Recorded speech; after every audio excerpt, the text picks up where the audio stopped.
The following story has been brought to you by StoriesToInspire.org. The story I got from a Yid who's written dozens and dozens of books. He moved to Eretz Yisrael as a kid, maybe a bacher. His name is Nachman Seltzer. And he was a bacher learning in Yerushalayim. And he went for Shabbos to visit his cousins in Petach Tikva. The name of his cousin was Rabbi Lipsky, and he became very close to the family. And one time, his cousin Rabbi tells him, "Did you meet my first Adam?" He says, "Yeah, I've seen him before." He says, "You know his name?" He says, "Yeah, his name is Meir Arava." He says, "Meir Arava, did you know that he has a chavrusashaft with Rabbi Chaim Kanievsky every single Friday afternoon?" No, I never heard of anybody. I mean, yeah, Rabbi Yitzchok Zilberstein with a few other Gedolei Ador, Rav Man, and this one and that one, and I forgot his name from Ashdod, from Netivot, whatever down south, would come up once a week to learn with Rabbi Chaim. Yeah, he had chavrusas, but every single Friday, as a little boy, he had a chavrusas shah with Rabbi Chaim. Wow, that's something special. Anyways, as the years went on, it took him time, but every time he came to the Lipskys, he never met him again. And it took many years until one Chanukah, he came for a Chanukah Masiba, and he meets Reb Meir Arava, and Reb Meir Arava is giving out Svarim. He says, "This is my latest Sefer," and he's giving everybody a Sefer, and he says, "Wow, how many Svarim did you write already?" He says, 9 Svarim. Wow, 9 Svarim, and how many children do you have? He says, I Baruch Hashem have 9 child, 1 child per Sefer. Nachman Seltzer left that night with his wife, with a new Sefer. And on the bus, on the way back, he realized, hey, 9 Svarim, 9 children? I bet you there's some story over there. But he lost the opportunity. It was gone. And he says, I got to get that story. And a few years later, he met the Meir Arava again, and he says, it's time. I want to hear your story. Let me share you this unbelievable story of Reb Chaim Kanievsky learning with a little bacha, Meir Arava. There was a Yid whose name was Menachem Arava. Menachem Arava was a lieutenant colonel in the Air Force of the Israeli army. And Menachem Arava started to have some type of a tshuka for Yiddishkeit, for Torah, and he wanted more. He wanted to learn, and he heard some little shiurim here, little shiurim there, and it pulled him. And one time, the army made a new rule, and that is that they're giving a sabbatical. And if you're in the army or in the Air Force for a certain amount of years, you can have a year off with full salary. And you can go and study in one of the universities of Israel, Technion, or whatever it should be, and the government's going to pay. They're going to pay for your studies, they're going to pay for your livelihood, your allowance. Do it! So Menachem Arava had a gewaldig idea. How about I learn in a yeshiva and get a degree in Gemara? What do you think? So he spoke to his commanding officer, and his commanding officer said, I have no problem with it. Gesundheit, what do I care? No problem. So he says, but everything has to be cleared with the Ministry of Defense. And as soon as Menachem Arava heard that, he knew what the answer was going to be. And sure enough, a few days later, the Ministry of Defense came back and said, nothing doing. No way a yeshiva. A university? No problem. A technical school? No problem. Bar Ilan? No problem. But not a yeshiva. Menachem Arava was very upset, but he knew that was going to be. And Menachem Arava, a few weeks later, went with his wife and the few kids that he had at that time. He went for Shabbos, and he spent Shabbos by a family, a distant relative, in Bnei Brak. During the Shmuz Arai, by the Shabbos meal, he asked this Yid, tell me, who's the biggest? Who's the greatest Gadol Hador that Klal Yisrael has in Bnei Brak? And they told him, oh, that's a very easy question. The answer is, his name is Rabbi Loza Menachem Manshach. Rav Shach he's called. And where do I find him? You find him in Panovich Yeshiva on top of the hill. He has an apartment that's connected to the yeshiva. And you think I could go and speak to him? Of course, he talks to everybody. You just walk in there and you ask somebody, Eifa Rav Shach, where's Rav Shach? And you go there, you knock on the door, you wait online maybe a few minutes, and you go and talk to him. So Menachem Aravah went to talk to Rav Shach. And he comes there, and he never saw such a sight. Panovich, the Olam sitting and horving and learning. I wish I could be here. And he asks somebody, Eifa Rav Shach, and they tell him where he goes, and he goes to Rav Shach's house. And he knocks on the door. And Rav Shach says, come in. And he comes in, and he sits down by the table, and he starts talking to Rav Shach. And he tells Rav Shach all about himself. And he tells Rav Shach about this latest proposal that the Defense Ministry is giving a sabbatical with allowance, with a tuition to a university. And he says, I really nafshi choshka b'Torah, and I would love to learn Gemara. I would love to learn how to be a Fruma Yid. But they don't want to pay. They said no. And Rav Shach thought for a few minutes. And Rav Shach picked up the phone. And he called Rabbi Cheskel Aschai, his Gabbai. And Rabbi Cheskel comes running in, and Rav Shach tells him, Ani rotze Rab Shlomo Lawrence. I want to speak to Rab Shlomo Lawrence. And Rabbi Cheskel Aschai went, and he called him. 10 minutes later, Rab Shlomo Lawrence is there. And Rav Shach asks him, tell me, we just had elections, and you're in the middle of coalition building agreements. You have certain demands that you want to join the coalition, correct? He said, yeah. Rav Shach says, I want you to add one more seif, one more paragraph in the deal. Sure, what would the Rav like? I wanted to say like this, that anybody who gets a sabbatical from the Air Force or the Army, and the Army is going to pay for him to go to a college or a university, the Department of Defense also has to pay if the person wants to go to a yeshiva, just like they pay for a technical or a university. And I want that in the coalition. It's a deal breaker. And Rav Shlomo Lawrence says, no problem, consider it done. And he went, and they put it into the coalition agreements, and put it this way, Menachem Aravah was the first Army officer, or Air Force officer, to enjoy the allotment for the sabbatical that the government gave. He got it. And he joined the Baal Tshuva Yeshiva, and he sat and learned the entire year, and eventually they moved to Bnei Brak, and he became a Yudea Sefer. And he switched all his children into schools, and everybody fit in. And that was everybody besides Meir. Now Meir was in high school now. He was 14 years old, and he was having a very difficult time with Gemara. And his father tells him, why don't you go talk to Reb Chaim Kanievsky? And this wasn't so far off. It wasn't so far-fetched, because Meir has already met Reb Chaim Kanievsky. One time, he went to Reb Chaim with his father, and Reb Chaim asked him, what's your name? Ma Hashem Shalcha? And he tells him, my name is Zohar. And Reb Chaim tells him, Zohar, ze shem shel sefer, ze lo shem shel adam. This is the name of a book. There's a set of svarim, Zohar. It's not a name of a person. You have to change your name. And Meir already had even an earlier experience where Reb Chaim promised him something, and it was Niskayim. And he knew that this man is the big guy.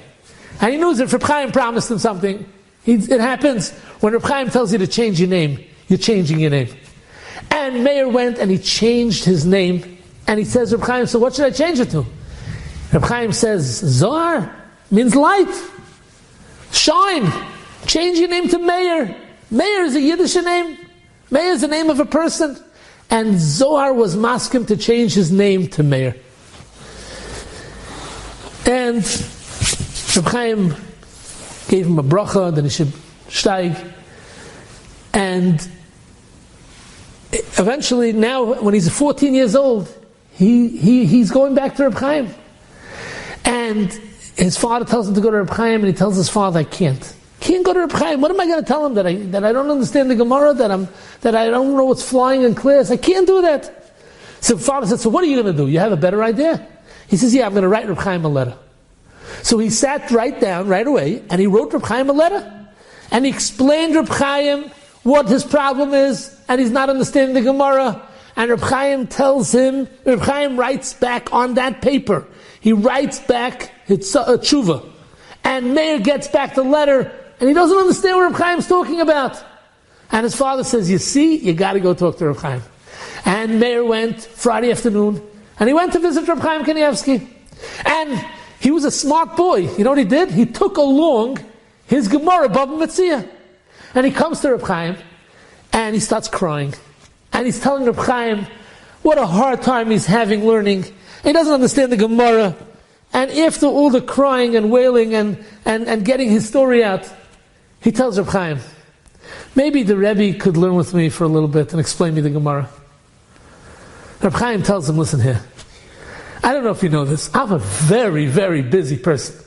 There are people here all day, all night. I got choivis, I got to learn 7 blot a day. I got Yerushalmi, I got Bavli, Safra, Sifri, I write Sforim. I don't have time. Please, Rebbe, please learn with me a Gemara. And Reb Chaim said, fine. Reb Chaim went, he got up, he got another Bava Metzia Gemara. And they learned for 1 hour. At the end of the hour, he understood the Gemara. And he tells Reb Chaim Kanievsky, can I come back next Friday? And Reb Chaim was quiet. And nobody will ever know what went through Reb Chaim's mind. But Reb Chaim says, I don't have time for new Chavrussachafts. But fine, okay, you can come next week. And he came the next week, and they learned for another hour. And after that, there was nothing to talk about. It became like a neder. It became automatic. And Meir Arava came to Reb Chaim Kanievsky's house every Friday afternoon, and they learned for 1 hour. I don't know how Reb Chaim had time for it, but he did it. And a year or 2 or 3 went by, and now Reb Chaim is ready. The Meir Arava is finished with high school, Yeshiva Ktana, and now it's time for him to go to Yeshiva Gdoila. And Reb Menachem Arava comes to talk to Reb Chaim, and he says, "My son, Yechavrusa, he's got to go to yeshiva next year. What's the story? I think that he should go to a small yeshiva where he gets more attention." And Reb Chaim says, "No, he's going to Panovich." He says, "Yeah, but Panovich is so big, he's going to get lost over there. They're real Israeli bachrim that are from birth, and he's about tshuva, and he's not going to fit in." And then Reb Chaim says, "I arranged it already, he's accepted already, he's going to Panovich." Rabbi Menachem Arava knew not to argue with Reb Chaim, and he said, "Okay." And sure enough, at the end of the year, the beginning of the next year, Meir Arava went to Panovich. A few weeks later, maybe 3-4 weeks later, Rabbi Menachem Arava meets his Maggid Shir. And he says, "No, how's my sabbatical Meir doing?" He says, "Your sabbatical Meir is gewaldig, but he's not doing well. He's totally lost. He doesn't connect with the other Bachrim. I don't think Panovich is a good idea. I think he should learn in a small yeshiva. I don't know." So Rabbi Menachem Arava went to Reb Chaim, and he told Reb Chaim. Or maybe he sold Meir to tell Reb Chaim. And Reb Chaim spoke to Meir after his learning session, and he says, "I hear. Okay, from now on, you're not going to shir." "Yeah, so what am I going to do instead?" "From now on, I'm giving you an assignment every week what to do. Next week, Sunday morning, you come into yeshiva and you start learning Masechtas Megillah. And I want you to learn the entire Masechta Gemara Rashi And next Friday, when you come, you're getting a faher from me on the entire Masechta. And Meir knew that Reb Chaim means business. And he came Sunday morning with a Gemara Megillah, and he did not leave his chair the entire week. I don't know how much he slept, but he learned that Masechta and he finished it. And he came Friday to Reb Chaim, and Reb Chaim fahered him. And Reb Chaim tells him, very good. Next week, Masechta Tainus. And he went and he learned the whole Masechta Tainus, and Friday came and he got a faher. And he knew it. And Reb Chaim gave him another assignment. Week after week, eventually Reb Chaim started to tell him, now you have to start learning Tosfos. And you're getting fahered on Tosfos. And he got used to learning. He got used to learning by himself. He got used to learning the Gemara's stark and Tosfos, and Reb Chaim fahered him week after week, month after month. Every Friday when he came to learn with Reb Chaim, he got a faher. It was not shaykh. And this went on for years. And eventually he was already a bach, almost looking for shidduchim. And he made a siyam hashas. And Reb Chaim was very proud of him. And Reb Chaim, and yes, Reb Chaim knew, I'm getting married now. Well, no, I'm sorry. He was still a bacha. And he says, so what should I do now? He says, I want you to start learning Mishnah Berurah. And I'm going to faher you. And he gave him how many simonim he had to learn besides the Gemara. And he was learning now in Gemara and Mishnah Berurah.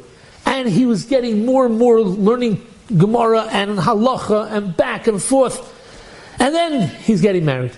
And now he tells Reb Chaim, after the chasna, what do I do?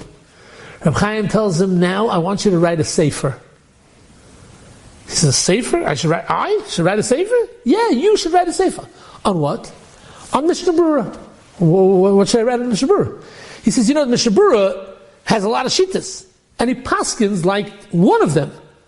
And I want you to write a sefer on Mishnah Berurah explaining why the Mishnah Berurah paskin like this shita. Why did he go with that shita?